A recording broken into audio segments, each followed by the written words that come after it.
नमस्ते। Regularly videos के द्वारा, व्हाट्सएप के द्वारा, वॉइस मेल के द्वारा मैं पूरी कोशिश करती हूँ कि मैं सभी पेरेंट्स से जुड़ी रहूँ। अप्रैल से स्कूल रीओपन हुआ है। The school has opened for the new academic year 2022-23 in the month of April. मैंने लास्ट टाइम ही हर वीडियो में ये क्लियर किया है कि हम एसएससी बोर्ड हैं और एसएससी बोर्ड हमेशा स्टेट बोर्ड रीओपन करता है न्यू एकेडमिक ईयर के लिए जून में। कोई जून 2, 7, 15 तक स्कूल रीओपन होता है। लॉकडाउन के कारण और कभी ऑनलाइन कभी ऑफलाइन के कारण बच्चों का जो डाइवर्जन था, बच्चों का स्टेट ऑफ माइंड, उनके इमोशंस, उनका फिजिकल बॉडी स्ट्रक्चर, उनकी साइकोलॉजी इतना इफ़ेक्ट कर चुकी थी कि बहुत सारे बच्चे अब आलसी हो चुके थे। बहुत सारे बच्चों का पढ़ाई में मानो इन 1.5 सालों में इंटरेस्ट ही अलग हो गया था, क्योंकि बच्चे पढ़ाई ऑफलाइन के द्वारा, वो जब ऑनलाइन में थे तो वो मोबाइल्स का यूजेज करते थे। तो बहुत फेसबुक, ज़रूरत न पड़ने पर, भले ही वो कोई कनेक्शन नहीं है स्टडीज़ से, लेकिन वो फेसबुक ऑपरेट करना, ट्विटर, इंस्टाग्राम, उसके अलावा रील्स बनाना, इसमें इतना इंटरेस्टेड हो गए थे कि उनकी राइटिंग की स्पीड नियरली हाफ से कम हो चुकी थी। जब हमारे बच्चे नवंबर से स्कूल आ रहे थे तो हम उनके साथ जुड़े रहे रेगुलरली। नवंबर, दिसंबर, फरवरी और मार्च 4 महीनों का ऑफलाइन स्कूल चला। अब अगर दोबारा हम अप्रैल में छुट्टी दे देते तो वापस बच्चों का डाइवर्शन हो जाता, तो उन्हें 2 महीने की छुट्टी मिल जाती अप्रैल और मई, और जून में दोबारा वही प्रॉब्लम, बैक टू पेविलियन होता कि ज़ीरो से शुरू करना पड़ता। तो एक सच्चे नेक दिल से, एक प्रैक्टिकलिटी में हमने न्यू एकेडमिक ईयर अप्रैल 4 को स्टार्ट कर दिया। इस पूरे महीने में जितने भी वर्किंग डेज थे, क्योंकि अप्रैल में बहुत छुट्टियां होती हैं, जितने भी वर्किंग डेज थे उस वर्किंग डेज को हमने प्रैक्टिकली यूटिलाइज किया। Reading, explanation of the chapters, question answers की शुरुआत कर दी, और इस प्रकार से हमारी हमने वर्कशीट दे दी ताकि छुट्टियों में भी जो बच्चे ट्यूशन्स जाते हैं अथवा जिनके पेरेंट्स समय निकाल के उन्हें पढ़ाते हैं या बच्चे सेल्फ स्टडी करते हैं, उनका पूरा मंथ अप्रैल में अच्छे से जो है वो पढ़ सकें। अब रियल स्कूल स्टार्ट हो गई ऑन जून 15। तो जून 15 से एंटायर मंथ ऑफ जून, जुलाई का महीना और अभी अगस्त के आज के डेट तक हमारा हर लेसन का टेस्ट, हर लेसन का टीचिंग, हर लेसन का क्वेश्चन आंसर्स, करेक्शंस, उसके अलावा संपूर्ण पोर्शन का प्रैक्टिस पेपर राइटिंग और ओरल सॉल्विंग कंप्लीटली समय पर हो चुका था। हमारा फर्स्ट यूनिट टेस्ट भी कंप्लीट हो चुका है और अब है बारी फर्स्ट टर्म की। पेरेंट्स, जैसे आपको मैंने अभी एक्सप्लेन किया क्या कारण है स्कूल अप्रैल में जल्दी स्टार्ट करने का, तो अभी आप समझ चुके होंगे कि अप्रैल, जून, जुलाई और अगस्त के एग्ज़ाम तक के दिन हमने अभी अच्छी writing, proper spellings, proper orals, dictation के द्वारा बच्चों का स्टेट ऑफ माइंड और उनका फिजिकल बॉडी हमने कनेक्ट करवा दिया है। In short I am trying to say, बच्चे अभी नॉर्मल लिखते हैं, अभी रीडिंग कर पाते हैं। जो बच्चे कभी स्कूल नहीं गए 1.5-2 साल, जैसे कि pre primary coming to primary, जिन्हें बहुत रीडिंग और राइटिंग की तकलीफ भी हो रही थी, बच्चे 10th के तक बच्चे प्रॉपरली राइट नहीं कर पा रहे थे, ये सारी चीज़ों को अब हमने एक सिंक्रोनाइजेशन ला दिया है। अब स्टार्ट होगा मेन गोल, अब स्टार्ट होगा हमारा main target, regular writing, regular reading और रेगुलर पढ़ाई की। हमने हर बच्चों को proper subject wise, term wise notebook दी है। अब हम ये नोटबुक्स का यूजेज करते थे for English, Hindi, Marathi, all grammatical content and writing skills. Maths की सम्स भी हम नोटबुक में भी करा रहे थे वर्कशीट के अलावा।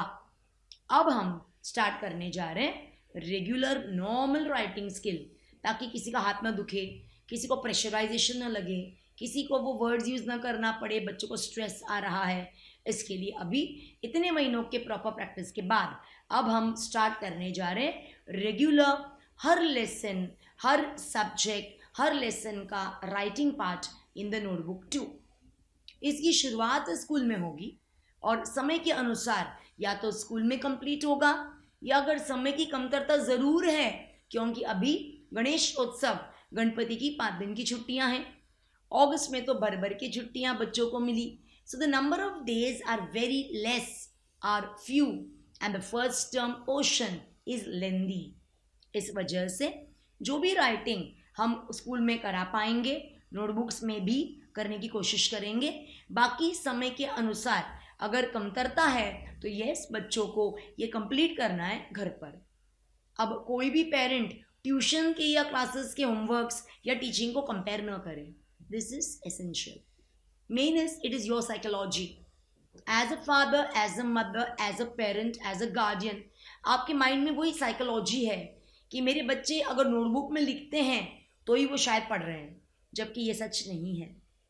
आज एजुकेशनल पैटर्न इतना सिंपल, इतना इजी हो चुका है, और रियल एजुकेशन पैटर्न ये है कि बच्चों को समझ में आए, बच्चों को लेसन में क्या लिखा है, क्या इसका अर्थ है, क्या इसका कंक्लूजन है, ये समझ में आए, ना कि वो सब मेमोराइज करे, वो कम पट्टी parrot work. No, studying is understanding, studying is able to explain as a teacher.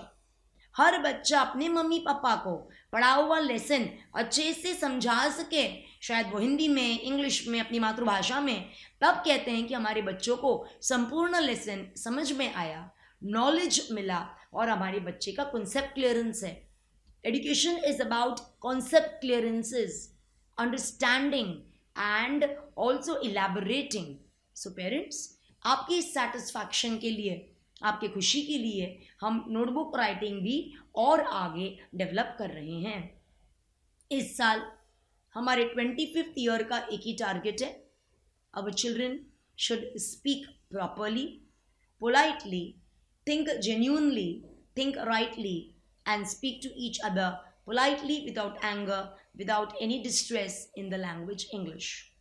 When every child can read and write and attempt examinations, test and get good marks in not just English, in not just history and geography and science, Hindi, Marathi and maths, it automatically means the child can understand. And when a child can understand, we only require proper pushing from the school, from students, from teachers, from family members to encourage a child to speak well in English. Never laugh at a child, never smile or discourage a child when the child speaks broken English. Always say, good, good attempt, good try. This is our aim. Through PowerPoint presentations, we will also send to you, that is conversation. We will show two people talking in the language English, and we will in this way send you videos or PPTs with voice. तो आप इन्हें बार बार बच्चों को सुनाएं ताकि बच्चे सुन कर, that is the methodology, that is see, hear, understand and repeat. So that will help a child to speak basic English, and with your relatives, people in the building society, they will be able to converse. आप ये सोचती होंगे बच्चे क्यों नहीं बोलते? आप ही के पास आपके सवाल का जवाब है। ट्यूशन्स में हिंदी मराठी, बिल्डिंग में खेलते समय हिंदी, घर में मातृभाषा। सो जो कम्युनिकेशन का जो समय है वो सिर्फ अराउंड 6 आवर्स है। तो कुछ बच्चे जो बहुत ही डिसिप्लिन्ड है, बहुत ही ओबीडियंट है, बहुत ही फॉलोइंग हैं, वो ज़रूर टीचर्स और सर के कहने पर स्कूल के प्रेमाइसेस में ज़रूर बोलते हैं। इसको बेटर सुनने के लिए आपको भी उनके साथ ज़रूर कॉन्वर्स करना पड़ेगा। डोंट जज चिल्ड्रन। वो अच्छा इंग्लिश नहीं बोलता इसका अर्थ ये नहीं है कि वो अच्छा बच्चा नहीं है, या वो एक अच्छा डॉक्टर, इंजीनियर या एक अच्छा व्यक्ति नहीं बनेगा। डू नॉट जज children. Children come and show you the marks of their performance. Do not determine or do not assume that they are going to be unsuccessful. Yes, 5 में से 2 मिले तो बच्चों को ये बोलिए, बेटा you could have got 3. Your tone, your language has to be encouraging. Beta, I know you can do it. Beta, you have got higher caliber. Beta, instead of 2, next time try to get 3, then get 4, and then 5 out of 5. Give them space and time. This is what we are doing out here. Parents, इस मन से हम week students को भी, हर बच्चा अपने आप में कहीं ना कहीं गुड, कहीं ना कहीं वीक होता है, तो हमारे टीचर्स सब्जेक्ट के अनुसार बच्चों को स्कूल में ही ऑन सैटरडेज अलग से एनकरेज करके उन्हें डेवलप करेंगे। जिन बच्चों की रीडिंग अच्छी नहीं है उनकी अलग अलग क्लासरूम में रीडिंग्स ली जाएंगी। जो बच्चों के हैंड राइटिंग में इश्यूज़ हैं उनको राइटिंग के लिए अलग किया जाएगा। जो बच्चे मेमोराइज नहीं कर पा रहे हैं उनको दोबारा लेसन के कॉन्सेप्ट्स शॉर्ट पॉइंट वाइज समझाए जाएंगे। बच्चों का वाचन रीडिंग पावरफुल किया जाएगा। These are the efforts that we are doing and we are going to do. Parents, मुझे याद है हमारे पेरेंट्स हमारे स्कूल में जब एडमिशन करवाने की डिस्कशंस होती थी, यानी कि पहली बार जब स्कूल में डाला गया, तो पेरेंट्स उस समय ये देखते थे कि विसिनिटी में, अपने एरिया में सालों से पुराना स्कूल कौन सा है जहाँ पर सालों से लोग जाते हैं और वहाँ की टीचिंग क्वालिटी अच्छी है। उस वक्त पर, आज से अनेक साल पहले, हम जहाँ भी रहते थे देयर वर नो ऑप्शंस। आज हर एरिया में हर विसिनिटी में हम एज पेरेंट्स के लिए बहुत ऑप्शन होते हैं। Option of SSC board, that is state board, अनेक स्कूल्स इन द विसिनिटी, उसके अलावा सीबीएसई बोर्ड्स, आईसीएसई और आईबी बोर्ड्स की बहुत ऑप्शंस हैं। अब एज ए पेरेंट आप जानते हैं आपको क्या चाहिए आपके बच्चों के लिए और आपको क्या चाहिए एक स्कूल में। यूजुअली जब हम बाहर से देखते हैं और अंदर से देखते हैं, तो अगर आप स्ट्रक्चर की बात करें तो शायद बहुत सारे पेरेंट्स सिर्फ ये देखते हैं कि इमारत कितनी ऊंची है, या कितने कमरे हैं उनमें, या उनमें कितनी क्या फैसिलिटीज़ है, क्या उसमें फिजिक्स केमिस्ट्री बायो लैब है, कंप्यूटर रूम है, लाइब्रेरी है, कमरे अच्छे हैं कि नहीं, टॉयलेट बाथरूम्स क्लीन है कि नहीं। शायद इमारत बहुत बड़ी हो तो कहने को गर्व लगता है कि मेरा बेटा XYZ स्कूल में जाता है, मेरी बेटी XYZ स्कूल में जाती है। अभी बात देखा देखी की नहीं होती, बात ये इमारत ऊंची होना, कमरे बड़े होना, टॉयलेट बाथरूम्स का स्वच्छ होना, 100% फिजिक्स केमिस्ट्री बायो का लैब्स होना, कंप्यूटर लैब में अच्छे वाले कंप्यूटर्स वर्किंग कंडीशन में होना ज़रूरी है, और ख़ास करके सबसे इम्पोर्टेंट है टीचिंग, और उसके साथ जुड़ा हुआ इम्पोर्टेंट है वहाँ का माहौल। क्या मेरा बेटा और मेरी बेटी उस माहौल में सुरक्षित है? क्या 6 घंटों के लिए हम जब अपने बच्चों को उस स्थान पे, उस जगह पे भेजते, उस प्लेस में, तो क्या मेरा बच्चा कंफर्टेबल है? अगर मेरा बच्चा कंफर्टेबल नहीं है तो क्या मैं स्कूल जाकर प्रिंसिपल और टीचर से मुलाकात करूं? क्या मैं बैठूं प्रिंसिपल और टीचर्स के साथ और मैं ये जानने की कोशिश करूं कि क्या मेरा बेटा एजुकेशन को अवॉइड कर रहा है, या जानबूझ के कुछ एक्सक्यूजेस दे रहा है, या कोई साइकोलॉजिकल इशू है, या कोई एनवायरमेंटल इशू है फैमिली का, या स्कूल का कोई माहौल का कोई दिक्कत है। ये जानना आपका काम बनता है। पेरेंट्स, एज अ प्रिंसिपल मेरा काम, मेरा कर्तव्य, मेरा फ़र्ज़ बनता है कि जब आप मुझ पर विश्वास करके, मुझे मिलकर, मुझे देखकर, मेरे साथ जो है चर्चा कर कर जब आप ये निर्णय लेते हैं कि आप आपके बच्चों को इस स्कूल में भेजेंगे, तो मेरी फर्स्ट रिस्पॉन्सिबिलिटी होती है मेरे स्कूल का एनवायरनमेंट, सुरक्षा, टोटल सुरक्षा मेरे बच्चों के लिए। मैं एज अ प्रिंसिपल संपूर्ण कोशिश करती हूँ और मैं जुड़ी रहती हूँ इस प्रयास में कि मेरे बच्चों का school environment totally spick and span हो, मेरे टीचर्स 200% काम एंड क्वाइट और पोलाइट हो मेरे बच्चों के साथ।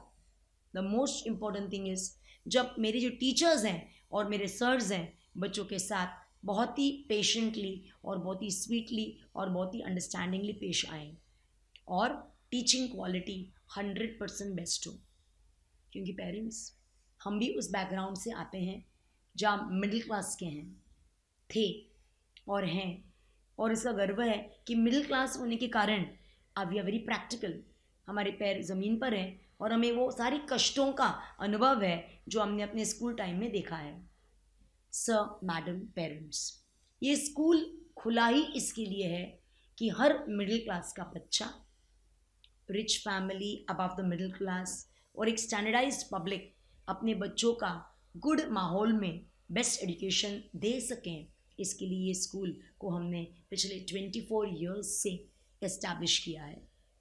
हमारे इस 25th ईयर की जर्नी का यही मुख्य प्रयास है कि my child, my daughter, my son who studies in this school gets the best from our end. Our school fee is only chargeable for 14 months like any other school. We take fees from June to May, 12 months, term 1 to with June and October term 2. There are total 14 working months. हमारे school में हमारी ये purely private school है और जब भी admission दिया जाता है I try my level best कि मैं 1-to-1 पेरेंट से मिल सकूं। किसी कारणवश मुलाकात न हुई हो तो अलग बात है, नहीं तो जितने नए एडमिशन्स पिछले 3 साल से स्कूल में होते हैं, कोविड के पहले कोविड के बाद, I take individual personal interview, I talk to parents and I personally explain what is our fee payment method, what is our mode of payment. I speak about facility, amenity, care and everything to our parents. तो इस video के द्वारा मैं आपको दोबारा याद दिलाना चाहूँगी कुछ चीज़ें जो आप लाइटली लेते हैं लेकिन जो बहुत इम्पॉर्टेंट है आपके रेपुटेशन, आपके इंडिविजुअल इमेज, आपके और हमारे साथ के रिलेशनशिप के लिए। पेरेंट्स, जब आप एक बच्चे को मेरे स्कूल में एडमिट करते हैं तब वो बच्चों की फ़ी डिक्लेयर्ड होती है आपको। एग्जाम्पल 1st to 4th इस समय हमारे स्कूल में 1800 है, स्टैंडर्ड 5th 6th 7th कहीं पे 1700 है, कहीं पे कोई स्टैंडर्ड्स 8th 9th शायद 1730 है और 10th स्टैंडर्ड 2000 प्लस है। ये हमारी डिक्लेयर्ड स्ट्रक्चर है। ये सिर्फ टीचिंग की फ़ी है। कैलेंडर के पेज नंबर 17, 18, 19 पर तक प्रिंटेड वर्जन में और पीपीटीज़ के द्वारा भी मैंने आपको अनेक बार ये पीपीटीज़ भेजे हैं, क्योंकि आपके पास समय नहीं होगा और फाइनेंशियल डिफिकल्टीज के कारण आप स्ट्रेस्ड होंगे, आपके पास समय नहीं होगा कैलेंडर पलटने के लिए। इसके लिए मैंने अब कैलेंडर का एक एक पन्ना जो एज अ पेरेंट आपको पढ़ना आवश्यक है, ज़रूरी है, मैंने वो व्हाट्सअप भी किया हुआ है। वर्ड टू वर्ड मीटिंग्स में मैंने स्पेसिफाई किया हुआ है कि ये स्कूल सिर्फ और सिर्फ आपसे 14 मंथ्स फ़ी लेता है। एम्यूनिटीज़ जो आपको दी गई है, जो प्रॉमिस की गई है, वो तो है ही। उसके अलावा फ्री में बहुत सारी फैसिलिटीज़ हैं, एक्टिविटीज़ है जिसका आप फ़ी नहीं भरते। उसके अलावा बच्चों को field trips, picnics, annual day costumes, बहुत कुछ है। आपकी स्टेशनरीज, आपके बैग्स, आपके बुक्स, बहुत कुछ है। सो ये सारी चीज़ें अगर एक्सक्लूड की जाएँ तो अनवांटेड एक्सपेंडिचर्स बहुत होते हैं। इसके लिए हर पेरेंट के कंफर्ट के लिए हमने सिर्फ 14 मंथ्स फ़ी प्रिस्क्राइब की है। हमारी सालों से फी स्ट्रक्चर एडवांस ही है, रहेगा और वही सिस्टम कंटिन्यू होगा। Every year in the month of April हम लेते हैं जून एंड टर्म, इस साल भी वही किया है। मई में नेक्स्ट पेमेंट होती है जुलाई। अगर मई का पेमेंट आप स्किप करते हैं तो जून में आप ही को दिक्कत होती है कि आपको जून में भरना पड़ता है जुलाई एंड अगस्त। वो चॉइस हमने आपको दी है पर वो चॉइस लेना ही गलत है, क्योंकि आपकी second mode of payment May है, that is July payment in May. जून के महीने में आप भरते हैं फॉर अगस्त और जुलाई आप अगस्त में भरते हैं सितंबर, अगस्त में भरते हैं अक्टूबर एंड टर्म। तो आपकी एडवांस शेड्यूल है। आपको 3 महीने नहीं, अनेक स्कूल्स की अलग अलग, हर प्राइवेट स्कूल अपना एक रूल बना सकता है। कोई स्कूल्स 2 मंथ्स 2 इंस्टॉलमेंट में लेते हैं, कोई 3 इंस्टॉलमेंट और कोई 4। हम आपको एज अ स्कूल 11 महीने देते हैं, लेकिन ये 11 महीनों में आपकी फीस का मंथ आगे का दिखेगा। आपको सिर्फ 11 महीने पे कॉन्सेंट्रेट करना है। April, May, June, July, August, September, October, November, December, Jan and Feb, 11 months. You're paying 11 months to the school, but you're paying well in advance. So that is how it has to be. So आज अगस्त का महीना है। अगस्त का हमारा फी भरने का date है 1st August to 10th August only. अब आपकी सैलरीज अगर लेट आती है, how can you come to the school and say हमारी पेमेंट 15 को होती है? फिर भी हम आपको ज़रूर अलाउ करते हैं कि चलिए रेयर केस में किसी के अमाउंट्स लेट आते हैं तो we allow you to clear your dues in a few days. लेकिन अगर आप स्कूल को आके आपके कोविड के इश्यूज, आपके अनएम्प्लॉयमेंट्स, आपके 50% कट डाउन ऑफ सैलरी या आपके ओवर क्रेडिट कार्ड के लोन्स की बातें करेंगे, so where is that our concern? We as a school are giving total justice, respect, honor to our parents, especially to our child. We have given everything to our child. Without even payments, we have given them study content. आप क्या दुकान में जाके कह सकते हैं हमें problem ना है और बुक्स दे दीजिए? So we are providing everything to our child. Not only proper AC classrooms, qualified teachers, lesson-wise tests, revisions, orals, everything is provided. So parents, please stop giving reasons. Please stop saying this, वो नहीं भर रहा है तो मैं नहीं भरूंगा। वो भरता है क्या कि मैं भरूं? Parents, if you want your child to continue education with our institute, which is an honor to us, which is a pride to us that you are associated to us. We are here to provide education, but the fee structure will be as we have planned. There are reasons for our planning. There are reasons. You cannot say मैंने भर दिया है जून term, जुलाई और अगस्त, ये तो अगस्त ही चल रहा है. No, it has to be October end term. We have discussed with everyone, old parent and new parent. So no one can say हमें पता नहीं था, मेरे को लगा, शायद, किंतु परंतु. So you have to be associated, you have to have knowledge and you have to follow. हमने किसी भी प्रकार का अन्याय नहीं किया बच्चे पर. उनको द बेस्ट एमिनिटीज और फैसिलिटी बिठाकर उनके एग्जाम्स भी दिए हैं. अब ओपन हाउस यानी पेपर हम तभी दिखाएंगे जब आपके सारे इश्यूज सॉल्व करके सारे ओल्ड और न्यू आपकी ड्यूज आप क्लियर कर दें.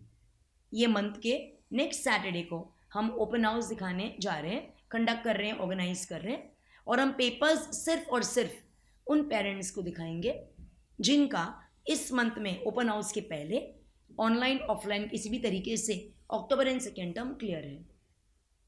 अगर किसी कारण से आपका अक्टूबर सेकेंड टर्म तक क्लियर नहीं है, ओल्ड एंड न्यू, ओल्ड बचे हुए फी और न्यू, तो आप हमें चेक दे दीजिए. ये और एक आपका रिस्पेक्टफुल फैसिलिटी हम बना रहे हैं. अगले महीने यानी कि इन द मंथ ऑफ सितंबर आपकी फी ड्यू होगी नवंबर की. तो अभी आपकी जितनी भी फी बाकी है ओल्ड और करंट अक्टूबर टर्म, उसमें नवंबर ऐड कर दीजिए, यानी अगले महीने की पेबल फीस ऐड कर दीजिए. और आप नेक्स्ट मंथ का डेट डाल के आप चेक भी इशू कर सकते हैं. अपने बच्चों के साथ आप ये मंडे ट्यूसडे भेज सकते हैं. जब आपका जितना भी ओल्ड बैलेंसेस है और अभी तक का अनपेड फी है, विथ नेक्स्ट मंथ जो आने वाला है नवंबर की फ़ी, वो उसमें ऐड करके आप अमाउंट लिख कर इन वर्ड्स एंड फिगर आप अपने बच्चों के पास भेज सकते हैं. पीछे बच्चों का नेम, स्टैंडर्ड डिवीजन और आपका फ़ोन नंबर लिख के आप चेक बच्चों के पास मंडे ट्यूसडे भेज सकते हैं. आप ये कहेंगे मैं ऑनलाइन पेमेंट अगले महीने करूँगा, नो. तब पेमेंट करने के बाद आप ज़रूर टोटल मान सम्मान से अपने बच्चों का पेपर देखने आ सकते हैं. पर अभी ओपन हाउस पर आपको किसी भी वजह से, जो भी रीज़न हो, आपको पेपर्स नहीं दिखाए जाएंगे. अगर आप बस यूज़र हैं तो आप सर्विस ले रहे हैं, अप्रैल में सर्विस ली आपने, जून जुलाई और अगस्त अभी सर्विस ले रहे हैं, तो आपकी बस की फ़ी टोटली अगस्त तक क्लियर होनी ज़रूरी है. सर्विस स्टार्ट होने से पहले उसकी फ़ी भरी जाती है, ख़त्म होने के बाद नहीं.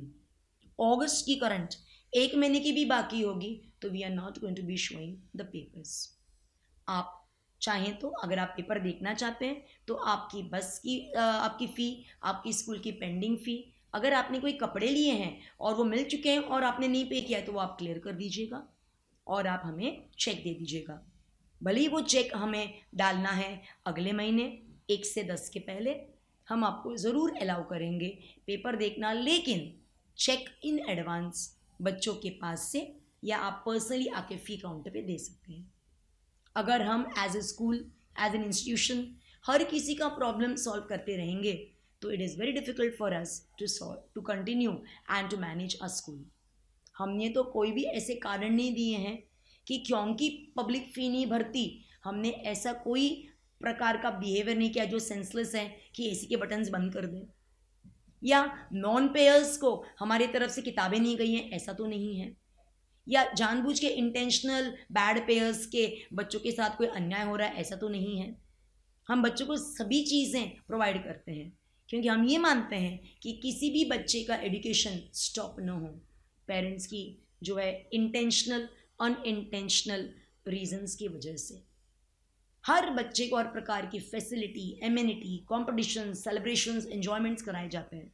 सो जब हम इनजस्ट नहीं हैं तो you also should know to do your responsibility in the right way without an excuse. You are a parent. It is your child. How can you wish and want your child sentiments to be hurt? So it is very clear that we are truly professionally and with total humanity taking care of all our children. But this time, open house will not be shown to parents who are not upgraded in their fee.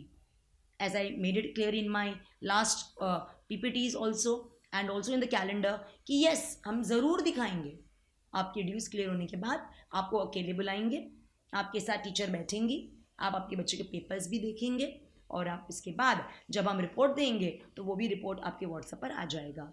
हम हमारे बच्चों को भी individual उनको बुरा ना लगे class में, इसके लिए हम पेड फीस वालों को पेपर अलग दिखा देंगे, और ताकि उनको इंसल्ट फील ना हो तो उनको आप पेमेंट करने के बाद we will surely show the papers to our child. So parents, नम्र विनंती, एक स्कूल चलना आसान नहीं है।